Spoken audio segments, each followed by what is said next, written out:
ஆண்டாள் திவ்ய திருவடிகளே சரணம்.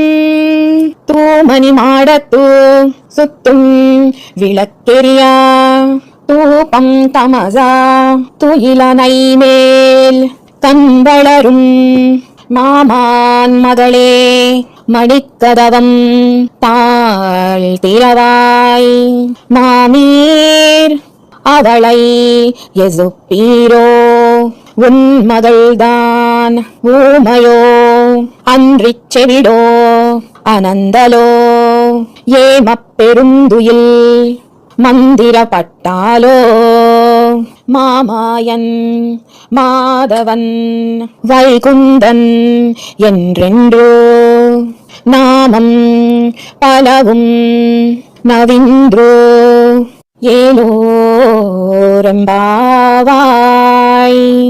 ఈ పాసురం యొక్క తాత్పర్యం ఏమిటంటే, స్వచ్ఛమైన నవరత్నాలతో పొదగబడిన గొప్ప మేడలో చుట్టూ దీపకాంతులు వెలుగులీలుతుండగా, అగరు దీపాలతో శయ్యాగారం ఘుమఘుమలాడుతుండగా, శయ్యా తల్పంపై సుఖనిద్రపోతున్న ఓ మామకూతురా, మణులతో తాపడం చేసిన తలుపు గడియ తియ్యి.